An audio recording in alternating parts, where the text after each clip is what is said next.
Jumpa lagi dengan saya, Pribadi Setianto, mewakili tim kami menyampaikan topik metode non-parametrik. Video ketujuh ini membahas Spearman Rank Correlation. Sesuai dengan namanya, yang dibahas adalah tentang korelasi berdasarkan rank atau urutan. Mari kita mulai. Spearman Rank Correlation merupakan metode non-parametrik padanan dari Pearson Correlation. Metode ini untuk menguji arah dan tingkat korelasi dari dua variabel menggunakan urutan. Ya, metode non-parametrik ini juga menggunakan urutan karena tidak dipenuhinya asumsi kenormalan. Arah korelasi dua variabel yang diamati adalah untuk mengetahui apakah asosiasi di antara keduanya searah atau berlawanan arah. Sedangkan tingkat korelasinya menunjukkan seberapa eratnya asosiasi di antara keduanya. Tingkat keeratan yang tinggi berarti setiap perubahan yang satu akan diikuti oleh perubahan yang lain, bisa searah atau berlawanan arah secara relatif konsisten. Bila asosiasi mereka searah, maka kenaikan pada satu variabel akan cenderung diikuti juga oleh kenaikan pada variabel yang lain.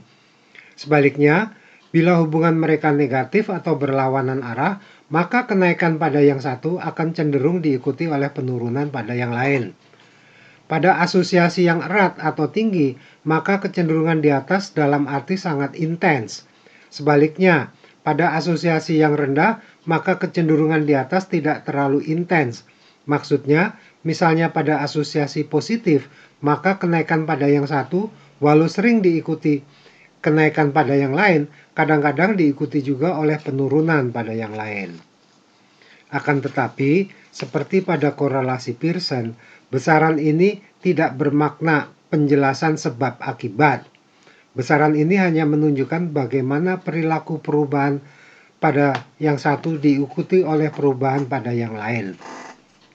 Selanjutnya, nilai koefisien korelasi Spearman yang disimbolkan dengan rho dan untuk korelasi ini ditandai oleh subskrip S adalah dalam rentang minus 1 sampai dengan plus 1.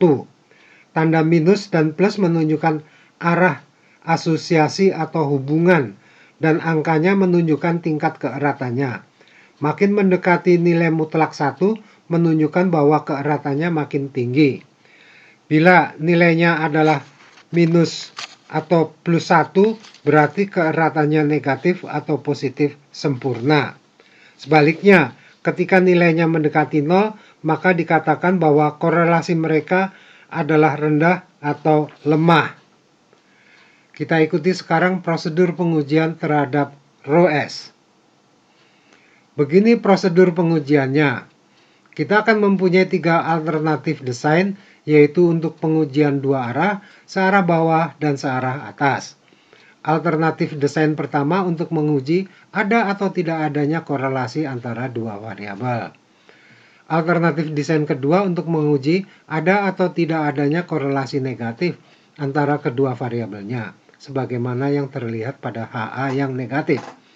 Dan alternatif desain ketiga untuk menguji ada atau tidak adanya korelasi positif antara kedua variabelnya, sebagaimana yang terlihat pada HA yang positif.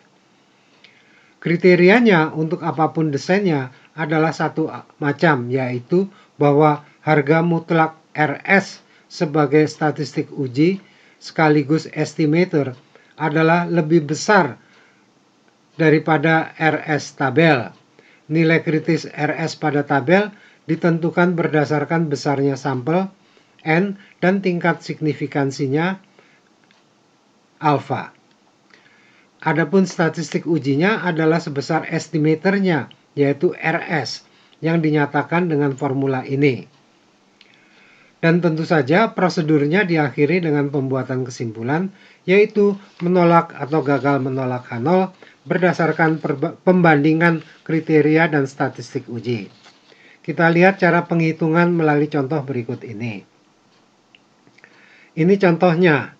Perintahnya adalah untuk pengujian searah atas pada alfa 0,05 karena diminta untuk membuktikan adanya korelasi positif antara keduanya.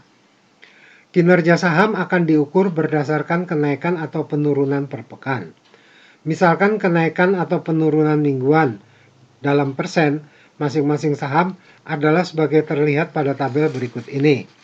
Di sini kita akan mengurutkan data pada masing-masing, bukan lintas sampel. Bila hubungan mereka positif sempurna, maka nilai-nilai hasil pengurutan pada pasangan datanya adalah identik.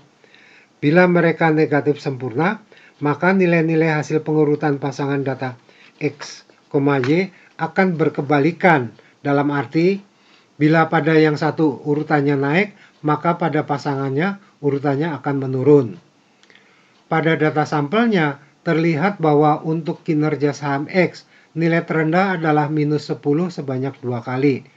Maka mestinya urutan pertama dan kedua adalah untuk 2 buah minus 10 tersebut. Namun tentu saja nilai urutan 1 dan 2 itu perlu dimodifikasi menjadi 1,5 dan 1,5, yaitu rata-rata dari 1 dan 2. Dengan memanfaatkan Excel, bisa dilakukan perintah sort menurut kolom X, sehingga diperoleh urutan pasangan X, Y sebagai berikut ini. Nilai urutan dibuat dengan memodifikasi semua nilai yang berasal dari nilai kinerja saham yang sama menjadi rata-rata dari posisi urutannya. Terhadap deretan nilai tersebut, dapat dibuat variabel rank atau urutan X yang demikian ini. Selanjutnya terhadap 3 kolom tersebut akan diurutkan menurut kolom Y, sehingga dengan mudah kita dapat menetapkan nilai urutannya. Tabel data yang sudah diurutkan menurut kolom Y disajikan pada lembar berikutnya. Ini tabel hasil pengurutan menurut kolom variabel Y. Jelas terlihat bahwa pasangan X, Y sekarang sudah terurut mulai dari nilai kinerja Y yang terkecil, yaitu minus 4, sampai dengan yang terbesar, yaitu 9.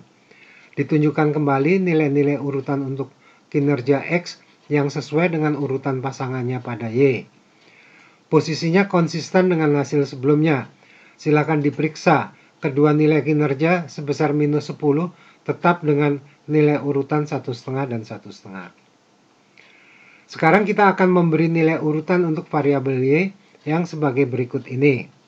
Urutan kedua dan ketiga adalah dari kinerja mingguan yang sama sebesar minus 3, sehingga nilai-nilai urutannya adalah rata-rata dari 2 dan 3, yaitu masing-masing adalah 2,5 dan 2,5.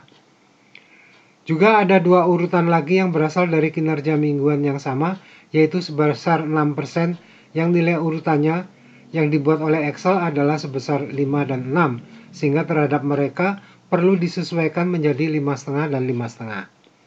Dan masih ada dua urutan dan nilai kinerja yang sama yang perlu dimodifikasi menjadi 8,5 dan 8,5. Sekarang kita miliki urutan dari X dan Y. Atas keduanya diambil selisihnya. Anda bebas melakukannya apakah dengan rank X minus rank Y atau sebaliknya, tidak akan berbeda. Di sini selisihnya adalah rank X dikurangi rank Y. Jumlah mereka adalah 0.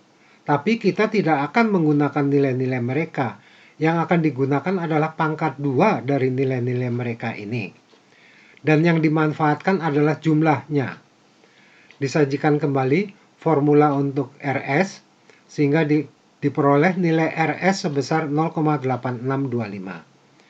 Silakan dicermati formula tersebut.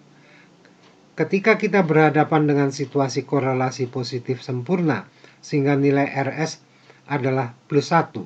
Hal ini sejalan dengan nilai pembilang pada formula yang sebesar 0. Karena nilai-nilai DI adalah 0, sehingga nilai-nilai DI pangkat 2-nya juga 0, menyebabkan jumlahnya 0. Kita lanjutkan dengan pengujiannya pada video berikutnya. Silahkan diikuti.